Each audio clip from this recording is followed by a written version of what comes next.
नमस्ते।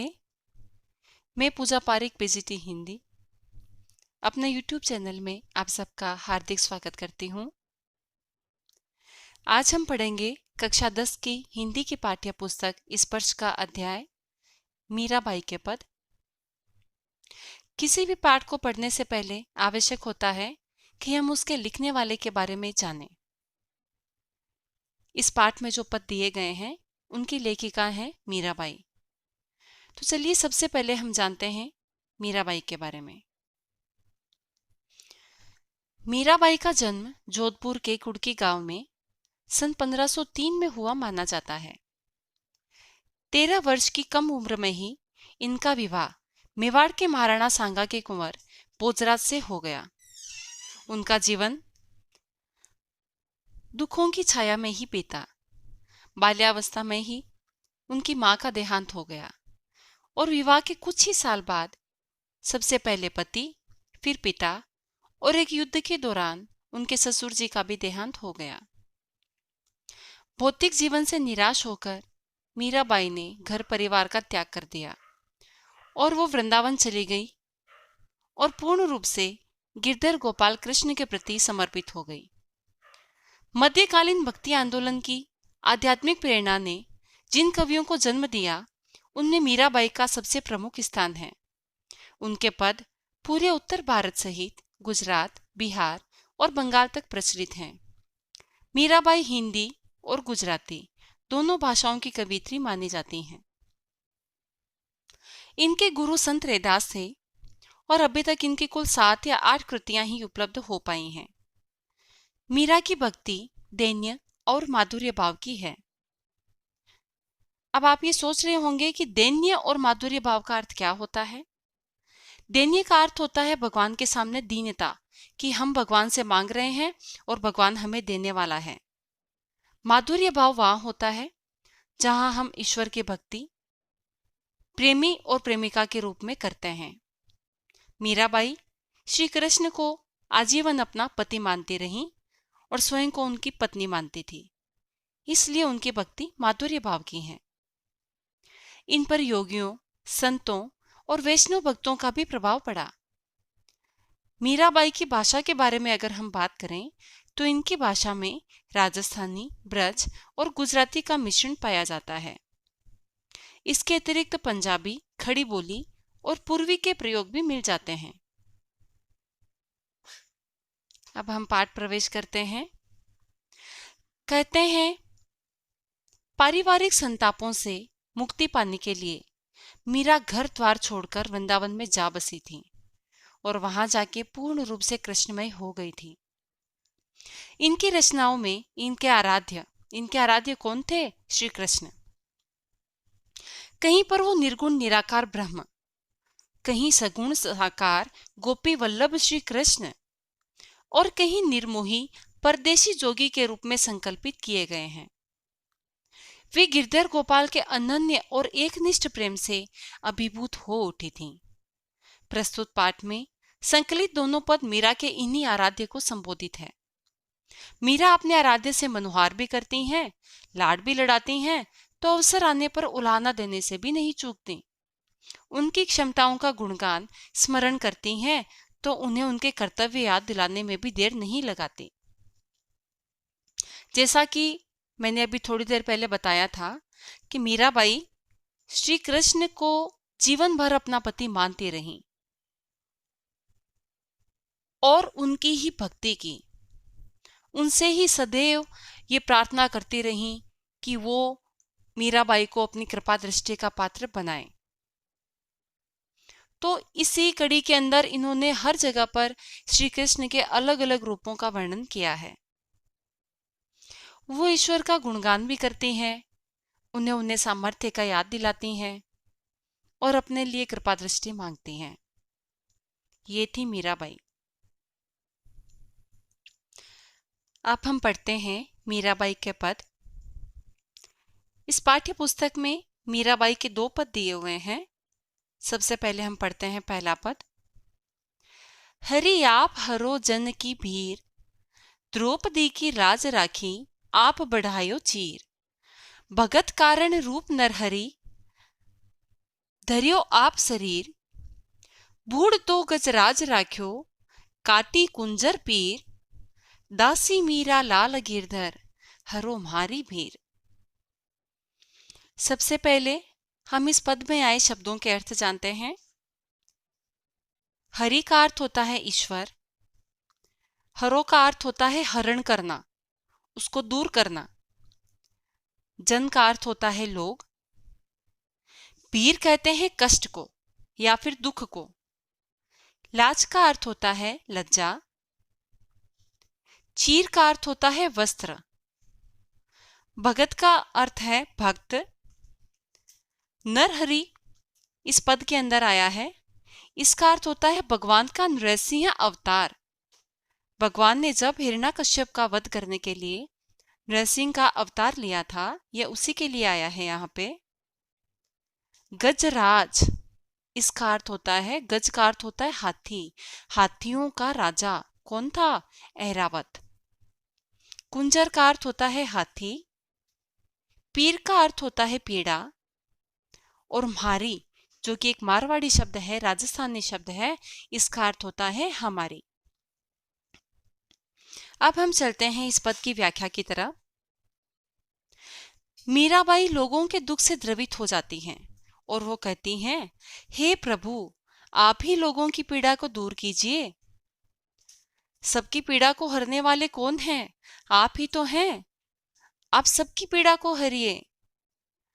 अब वो ईश्वर को इस क्रम के अंदर याद दिला रही हैं कि उन्होंने किन किन की पीड़ा को हरा था। जब वो उनके दुख को दूर कर सकती हैं, तो बाकी सबके दुख को क्यों नहीं दूर करते? वो उनके दुख को भी दूर कर सकते हैं। अब यहां पर वो उदाहरण के रूप में कह रहे हैं, द्रौपदी री लाज राखी, आप बढ़ायो चीर। जैसे कि द्रौपदी को भगवान कृष्ण क्या मानते थे? अपनी बहन मानते थे। महाभारत का ये एक पौराणिक प्रसंग है जो आप सबको पता होगा कि जब सभा थी कौरवों की, उस सभा के अंदर द्रौपदी का चीरहरण किया गया था। दुशासन ने द्रौपदी की वस्त्र को खींचा था, द्रौपदी ने जो साड़ी पहन रखी थी उसको खींचा था। उस समय द्रौपदी के पास अन्य कोई भी सहायता नहीं थी और द्रौपदी ने सच्चे मन से श्री कृष्ण को याद किया था, और श्री कृष्ण की कृपा से वो चीर अर्थात वो वस्त्र इतना लंबा होता गया कि दुशासन खींचते खींचते थक गया, लेकिन वो चीर खत्म नहीं हुआ, और इस प्रकार द्रौपदी की जो इज्जत थी, जो लाज थी, वो बच पाई। किसके कारण? श्री कृष्ण के कारण। अब वो दूसरा उदाहरण देते हुए कह रही हैं, भगत कारण रूप नरहरि, धरियो आप शरीर। भगत, यहाँ पर कौन से भक्त की बात आ रही है? यहाँ पर उनके भक्त की बात आ रही है जिसका नाम था प्रहलाद। प्रहलाद की रक्षा करने के लिए भगवान ने किसका रूप धरा था? नृसिंह का रूप धरा था, नृसिंह अवतार लिया था, और उन्होंने क्या किया था? प्रहलाद की रक्षा की थी। इसी क्रम के अंदर वो तीसरा उदाहरण देते हुए कहते हैं, बूढ़ तो गजराज राख्यो, काटी कुंजर पीर। अब हुआ क्या था कि यहाँ पर एक हाथी डूब रहा था, और डूबते डूबते वो भगवान को पुकार रहा था, सच्चे हृदय से उसने भगवान को पुकारा। तो जो मगरमच्छ था, जो हाथी के पैर को खींच रहा था, उस मगरमच्छ का वध हुआ और हाथी की जान बच पाई। तो जब भगवान पशु पक्षियों की सुनते हैं, पौराणिक काल में दूसरे लोगों को भी सुनी थी, तो क्या इस कलयुग में हमारी नहीं सुनेंगे? ईश्वर हमारी भी सुनेंगे। मीराबाई कहती है, मैं तो आपकी दासी हूँ, दासी मीरा लाल गिरधर, हरो मारी भीर। मैं तो आपकी दासी हूँ, हे गिरधर, आप कृपया मेरी पीड़ा को भी हरिए, मेरे दुखों को भी दूर कीजिए। अब यदि हम इस पद में विशेष की बात करें तो इस पद की भाषा सरल है, सरस है। ब्रज भाषा के साथ साथ राजस्थानी भाषा के शब्दों का भी प्रयोग किया गया है। काटी कुंजर में कौन सा अलंकार है? अनुप्रास अलंकार। जहां पर दो वर्णों की आवृत्ति होती है, दो या दो से अधिक वर्णों की, वहां पर अनुप्रास अलंकार होता है। इसके अतिरिक्त इस पूरे पद में दृष्टांत अलंकार का प्रयोग किया गया है और प्रत्येक पंक्ति का जो अंतिम पद है उसका जो शब्द है वो तुकांत है, जैसे कि भीर, चीर, शरीर, पीर, बीर, ये सभी तुकांत है ना, तो ये भी आप विशेष में लिख सकते हैं। गीति शैली का प्रयोग किया गया है। इस पद को हम गा सकते हैं तो उसे हम क्या कहते हैं? गीति शैली।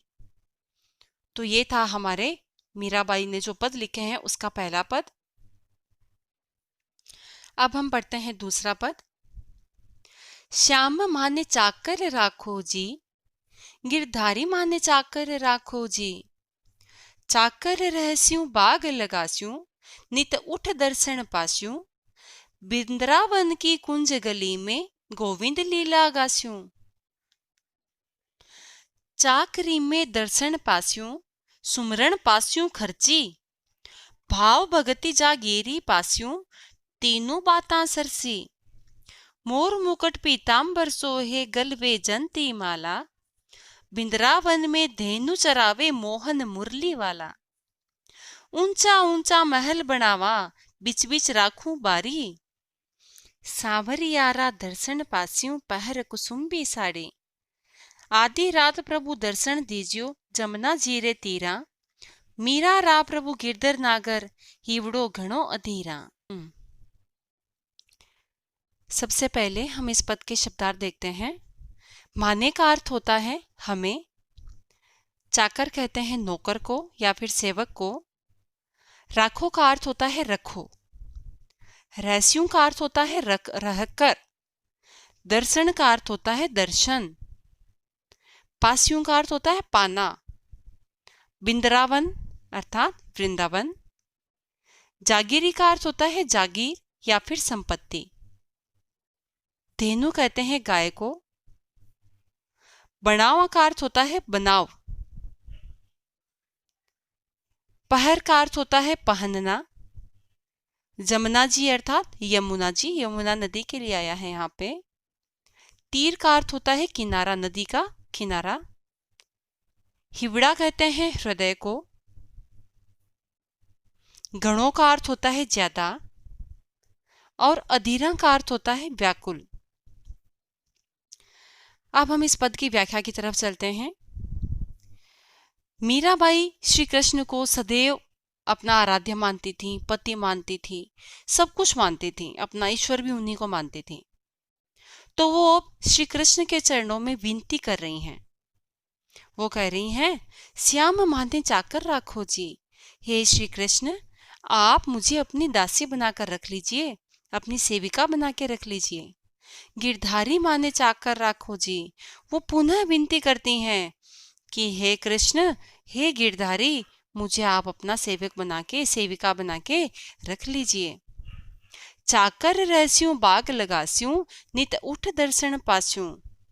अब वे कहती हैं कि वे उनकी सेविका बनकर उनके लिए क्या करेंगी? बाग लगाएंगी, बगीचे लगाएंगी और नित्य उठकर उनके दर्शन पा सकेंगी, उनके दर्शन करेंगी। किसके? श्री कृष्ण के। वृंदावन बिंद्रावन की कुंज गली में गोविंद लीला गास्यूं, और वह कहते हैं कि मैं तो श्री कृष्ण की भक्ति करने के लिए वृंदावन में रहूंगी, क्योंकि श्री कृष्ण का धाम कौन सा है? वृंदावन। और श्री कृष्ण क्योंकि उनको अपनी सेविका बना के रखेंगे तो वो भी वहां पर रहेंगी। तो क्या करेगी? वृंदावन की जो गलियां हैं उनमें श्री कृष्ण की लीला का गान करेंगी, क्योंकि दासी बनकर उन्हें श्री कृष्ण का जो नाम है उनके स्मरण करने का अवसर प्राप्त हो जाएगा। चाकरी में दर्शन पास्यूं, उनकी सेवा करेंगी, सेविका बन के रहेंगी तो उनके दर्शन भी तो करेंगी ना, और उनका नाम स्मरण भी करेंगी। भाव एवं भक्ति की जागीर अथवा साम्राज्य भी उन्हें प्राप्त हो जाएगा। मीराबाई कह रही है ना, भाव भगति जागीरी पास्यूं, यानी कि उनके भाव भक्ति रूपी संपत्ति उनको मिल जाएगी। श्री कृष्ण का रूप सौंदर्य, उनके रूप माधुर्य का वर्णन कहते हुए कहती हैं, मोर मुकुट पीतांबर सोहे गलवे जंती माला। श्री कृष्ण कैसे हैं कि उनके सिर पर मोर मुकुट सोता है मोर मुकुट है, उनके मुकुट के अंदर क्या लगा हुआ है? मोर पंख लगी हुई है। और उनके जो वस्त्र हैं पीतांबर, पीत का अर्थ क्या होता है? पीला। अंबर का अर्थ क्या होता है? वस्त्र। उन्होंने अपने शरीर पे पीले रंग के वस्त्र धारण कर रखे हैं। वैजयंती माला, और उन्होंने अपने गले में वैजयंती के फूलों की माला भी धारण कर रखी है। बिंदरावन में धेनु चरावे मोहन मुरली वाला। अब ये जो मोहन है श्री कृष्ण है, जो कि मुरली रखने वाले हैं, मुरली धारण करते हैं। ये क्या काम करते हैं? ये वृंदावन में गायों को चराते हैं और बड़ी मनमोहक मुरली भी बजाते हैं। ऊंचा ऊंचा महल बनावा बिच बिच राखूं बारी। अब ये कहते हैं वृंदावन में उनके ऊंचे ऊंचे महल हैं। मीराबाई महल के विशाल आंगन में फुलवारी लगाना चाहती हैं। सांवरियारा दर्शन पासियों पहर कुसुम्बी साड़ी। वो श्री कृष्ण के दर्शन करना चाहती हैं। कौन सी साड़ी पहनकर? कुसुम्बी साड़ी पहनकर वो अपने प्रिय के दर्शन प्राप्त करना चाहती हैं। आधी रात प्रभु दर्शन दीजियो जमुना जी रे तेरा। मीराबाई श्री कृष्ण से विनती करते हुए कहती हैं कि हे श्री कृष्ण, आप यमुना नदी के किनारे मुझे आधी रात को दर्शन देकर कृतार्थ करें, मुझे धन्य कीजिए। मीरा रा प्रभु गिरधर नागर हिवड़ो घणो अधेरा। अब वो कहती हैं कि आप ही मेरे प्रभु हैं, आप ही गिरधर नागर हैं। मीरा का हृदय अपने श्री कृष्ण से मिलने के लिए व्याकुल हो रहा है। अब उनसे और अधिक प्रतीक्षा नहीं हो पा रही है। वो जल्द से जल्द, शीघ्र से शीघ्र श्री कृष्ण से मिलना चाहती हैं। अब यदि हम इस पद की व्याख्या के साथ इसके विशेष की तरफ जाएं, यानी कि इसके भाव पक्ष और कला पक्ष की तरफ जाएं, तो भाव पक्ष तो हमने व्याख्या में देखा ही था कि यहाँ पर मीराबाई की दास्य भक्ति है। मीराबाई श्री कृष्ण मिलन के लिए व्याकुल हो रही हैं और श्री कृष्ण के रूप माधुर्य का सजीव चित्रण किया गया है। और यदि हम इसके कला पक्ष की तरफ जाएं, तो इसमें राजस्थानी भाषा का प्रयोग हुआ है। भाव भगति, मोर मुकुट एवं मोहन मुरली में अनुप्रास अलंकार है। ऊंचा ऊंचा बीच बीच में पुनरुक्ति प्रकाश अलंकार है। अब ये पुनरुक्ति प्रकाश अलंकार कहाँ होता है? जहां पर दो शब्दों की आवृत्ति होती है वहां पर पुनरुक्ति प्रकाश अलंकार होता है, और जहां पर दो या दो से अधिक वर्णों की आवृत्ति होती है वहां पर कौन सा अलंकार होता है? अनुप्रास अलंकार होता है। संपूर्ण काव्य में माधुर्य गुण विद्यमान है और गीति शैली का प्रयोग किया गया है। तो ये था हिंदी की पाठ्य पुस्तक स्पर्श का पाठ मीराबाई, जिनके अंतर्गत 2 पद थे जिनकी व्याख्या हमने पढ़ी। यदि आपको मेरा पढ़ाया हुआ समझ में आया तो मेरे चैनल को सब्सक्राइब करना मत भूलिएगा और बेल आइकन को जरूर प्रेस कीजिएगा ताकि जब भी मैं नया वीडियो डालूं तो आपको पता चल जाए।